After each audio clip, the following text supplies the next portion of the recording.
शाह मर्दां शाह यज़दां कुव्वते परवदिगार सैयदे मशरिकैन व मगरिबैन वलिए कायनात नफ्से रसूल हैदर करा शेर खुदा मुश्किल कुशा मौला अली मौलाए कायनात पे लाखों सलाम। मौला की पैदाइश एक सबसे बड़ा मौज़ा है। मौला की वालदा फातिमा बिन्त असद 11 रजब को काबा के गिर्द तवाफ फरमा रही थी कि काबा की दीवार में शगाफ पड़ गया और आपके वालिद उस शगाफ से काबा के अंदर दाखिल हो गई। ये मंजर अब्बास बिन अब्दुल मुत्तलिब देख रहे थे। सारा अरब इकट्ठा हो गया कि अबू तालिब की बीवी काबा की दीवार पे गई है। 13 रजब को दीवार में फिर शगाफ हुआ। सरवरे कायनात फखरे मौजूदात महबूबे खुदा रसूल करीम सल्लल्लाहु अलैहि वसल्लम काबा के अंदर तशरीफ ले गए। अंदर फातिमा बिन्त असद के पास एक बच्चा था। आपने कहा कि बेटा मुबारक हो, तेरा भाई हुआ है, लेकिन ये ना दूध पीता है और ना आंखें खोलता है। आपने कहा अम्मी जान ये बच्चा मुझे दे दे। आपने जैसे ही बच्चे को हाथों में लिया तो मौला ने आंखें खोल दी और सबसे पहले नूरे व दुआ देखा। जब हुजूर ने अपनी जुबान मौला अली के मुंह में डाली तो आपने चूस ली। ऐसा सरवरे कायनात का लौबेदैन मौला अली का पहला रिज़्क बना। क्या इससे बड़ा कोई मौज़ा होगा कि जिसको पैदाइश के लिए खुदा ने अपना कर दिया। आज भी खाना काबा की दीवार पर शगाफ के वो निशान मौजूद है। मौला अली के लिए बग़ल रखने वालों, हुजूर ने पहले ही हज़रत अली से फरमा दिया था कि तुम्हारी मिसाल हज़रत ईसा जैसी है। जैसे ईसा की बुग़्ज़ में कुछ लोगों ने ईसा को अल्लाह का बेटा बना दिया और कुछ लोगों ने इसे कत्ल करना चाहा। तुम्हारी मोहब्बत में कुछ लोग तुम्हें अल्लाह कहेंगे और कुछ तुम्हारे नाम से बेजार हो जाएंगे। दुनिया का बेहतरीन घर मस्जिद है। मस्जिद में बेहतरीन जगह मेहराब है। बेहतरीन वक्त फजर का है। बेहतरीन हालत नमाज की है। नमाज में बेहतरीन हालत सजदे की है और बेहतरीन मौत शहादत है। मौला अली का मकाम देखो, मस्जिद में मेहराब पर नमाज फजर के वक्त सजदे की हालत में शहीद हुए। अल्लाह अकबर। नबी पाक ने फरमाया मैं इल्म का शहर हूँ, अली इसका दरवाजा है। मौला अली फरमाते हैं कुरान का सारा इल्म बिस्मिल्लाह में है।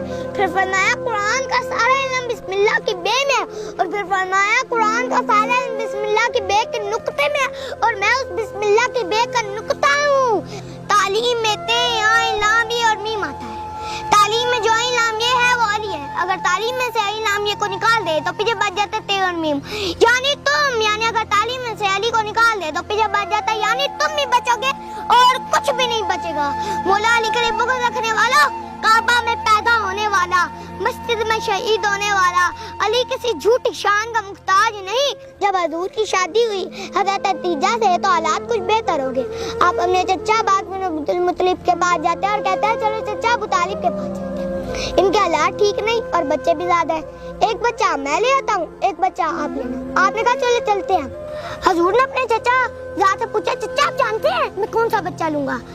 तो अब्बास बिन अब्दुल मुत्तलिब कहते हैं मैं क्या, सारा अरब जानता है कि आप अली को लेने जा रहे हैं और आप अली को चुनेंगे। जब आप मौला अली के घर गए, मौला की उम्र 7-8 साल थी। आपने बाहें फैलाई और कहा आज अली जुदाई खत्म मेरे भाई।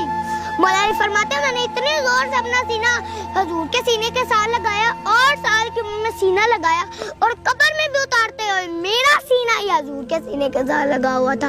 गज़वा अहबर में भी 39 दिन जंग लड़ने के बाद मरहब को कोई ना मार सका। तो नबी पाक रात को इबादत कर रहे थे, अल्लाह से मदद मांग रहे थे तो जिब्राइल नादे अली लेके आए। अली सुबह आपकी नुसरत करेगा, वो हर गम हर मुसीबत में आपके साथ होगा। सुबह 40वें दिन जब आप मरहब के मुकाबले में आए तो मरहब कहता तुम्हें पता है मैं कौन हूँ, मैं मरहब हूँ, मुझे कोई नहीं मार सकता। तो मौलाए कायनात हैदर करा ने फरमाया मुझे तेरा तो नहीं पता मगर मुझे अपना पता है। अना असदुर्राई व रसूल के मैं अल्लाह और उसके रसूल का शेर हूँ। ये कहकर आपने इस जोर से ज़रब लगाई कि मरहब का सर भी कटा, गर्दन भी कटी और सारा वजूद 2 टुकड़े हो गया। आपने आगे होकर किले का दरवाजा उखेड़ कर अपने हाथों में पकड़ लिया और मुसलमानों को कहा जाओ किले के अंदर जाओ। 40 लोग गुजर गए, आपको फर्क नहीं पड़ा। जब आखिर जमा गुजरे तो आपके हाथ कांपने लगे। किसी ने पूछा क्यों अली? 40 लोग गुजर गए, आपको फर्क नहीं पड़ा। जब आखिर जमा गुजरे तो आपके हाथ कांपने लगे। तो मौलाए कायनात ने कहा हाँ नबूवत का वजन इमामत के वजन से ज्यादा होता है। हदीस कुदसी बयान करते हुए बंदे का वजूद कांप जाता है। बीबी फातिमा फरमाती है मैं घर में अकेली थी, बाबा तशरीफ लाए, मुझे कहा मेरे जिस्म में दर्द हो रहा है, अपनी चादर में पर डाल दूं। आप आराम फरमाने लगे तो मेरे बेटा हसन तशरीफ लाए और मुझे कहा कि मुझे नाना की खुशबू आ रही है। तो बीबी फातिमा रज़ियल्लाहु अन्हा ने फरमाया आपके नाना चादर के नीचे आराम फरमा रहे हैं। आप नाना के पास गए, पूछा नाना मैं भी आपके पास चादर के नीचे आ जाऊं? तो आपने कहा आ जाओ। तो हमारी जन्नत के सरदार इमाम हुसैन तशरीफ लाए, वो भी इजाजत के बाद चादर के नीचे चले गए। फिर मौलाए कायनात मौला अली तशरीफ लाए, वो भी इजाजत के बाद चादर के नीचे चले। फिर बीबी फातिमा रज़ियल्लाहु भी इजाजत के बाद चले चादर के नीचे चल गए। अल्लाह ताला ने पंजतन पाक के इकट्ठे होने पर आयत तहीर नाज़िल फरमाई और जिब्राइल भी इजाजत के बाद चादर के नीचे चले गए। नबी पाक ने फरमाया ये मेरी अहले बैत है, मैं इनसे हूँ, ये मुझसे है, इनका खून मेरा खून है। जो इनसे मोहब्बत करेगा वो मुझसे मोहब्बत करेगा, जो इनसे बुग़्ज़ रखेगा वो मुझसे बुग़्ज़ रखेगा। मौला की शान देखिए, एक दफा हज़ूर हज़रत खदीजा को नमाज पढ़ते देखा तो आपने कहा ये आप क्या कर रहे थे? तो हजूर ने फरमाया नमाज पढ़ रहे थे। आपने कहा ये मुझे भी सिखाई, मुझे पसंद आ गई है।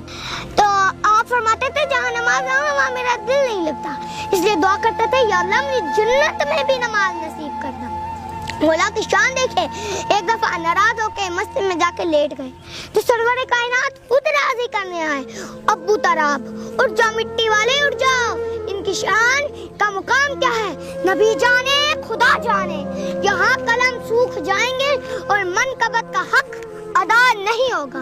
आले बैत नबी के घर वाले, आले सहाबा नबी के दर वाले, घर वाले और दर वाले सब पर हमारा सलाम।